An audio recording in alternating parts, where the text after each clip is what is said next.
Health Center Development Agency held press briefing on 3.92 million doses of AstraZeneca vaccine that will arrive the country by the end of July.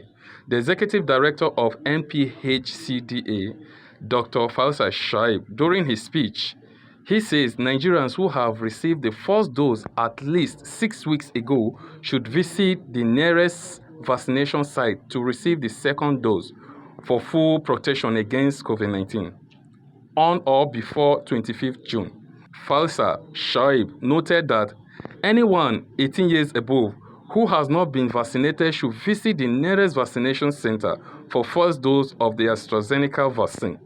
According to him, for such persons, the second dose will be due in 12 weeks, and by then we would have received the next consignment of vaccine.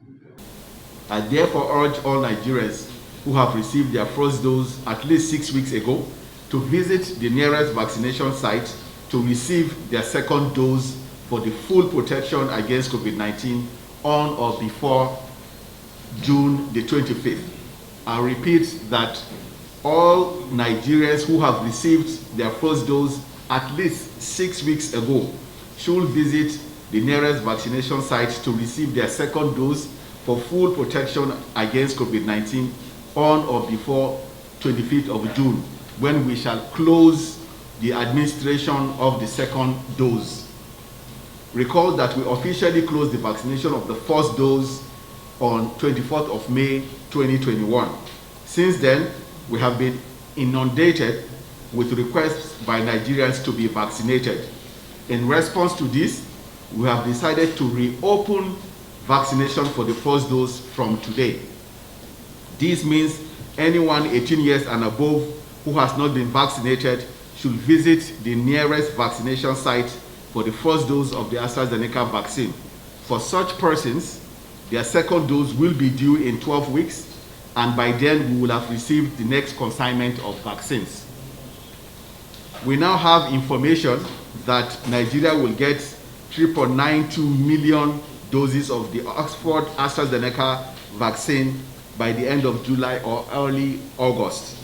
As we receive additional information on the exact dates of these consignments, we will provide an additional updates regarding these timelines. Recent research from Public Health England shows that the Indian or Delta variant B16172 is 92% susceptible to Oxford AstraZeneca. It is therefore comforting to know that the vaccine used in Nigeria can protect against this variant that caused high morbidity and mortality in India. However, it underscores the need for us to ramp up our vaccination to protect more Nigerians. Nevertheless, the challenge is upon us to go beyond straight news and do more in educating Nigerians through interpretative stories, promotional exclusives, features, and special broadcast programs on the benefits of COVID-19 vaccination.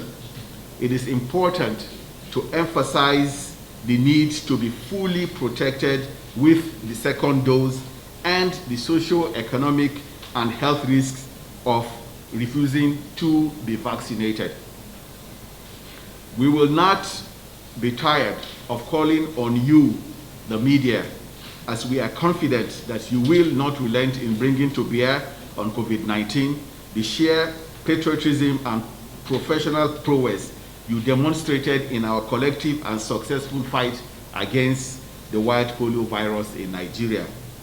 Again, our goal is to do everything possible to educate, combat misinformation, and engender confidence in the safety and effectiveness of vaccines, and to ensure all Nigerians have clear and correct information on how, where, and when to get the vaccine.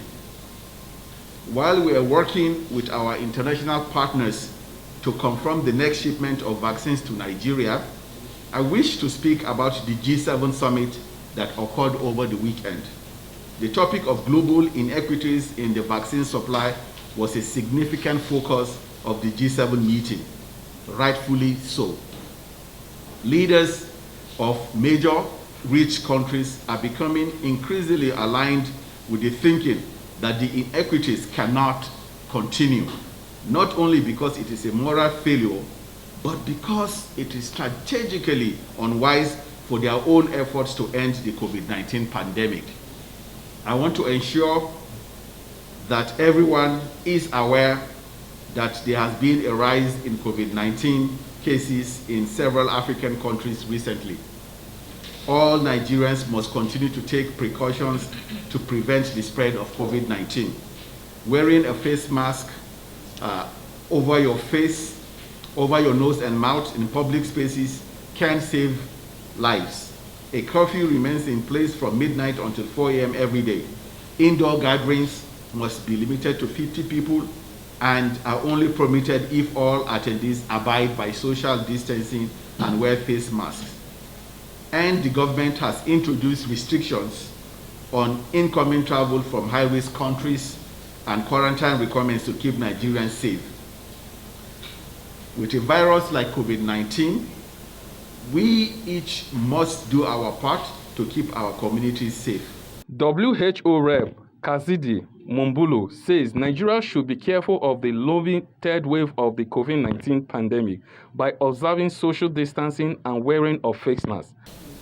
A rapid rollout of COVID-19 vaccine is therefore important, while intensifying COVID-19 preventive measures such as physical distancing, wearing a face mask, keeping rooms well ventilated, avoiding crowds, cleaning your hands, and coughing into the bent elbow or a tissue. While an increasing number of persons in Nigeria are being fully vaccinated, there is a need for all to continue to adhere to the non-pharmaceutical intervention as recommended by the NCDC and the Presidential Steering Committee on COVID-19. Recent pledges of those sharing from the G7 countries, notably the United States and the United Kingdom, are an important step forward. This comes as we see other countries, such as France, making tangible delivery to Africa via the COVAX facility. Regarding the delays and reduction in supply availability of Serum Institute of India Covishield, the COVAX facility recently informed Nigeria that the country has been allocated additional doses, and the Executive Director mentioned it earlier. Indeed, Nigeria is among a group of participants being prioritized to receive the AstraZeneca vaccine due to the negative impact of the supply that came out of the situation in India and its consequence on global supply. Michael Chidi, reporting for GTV Africa, Abuja.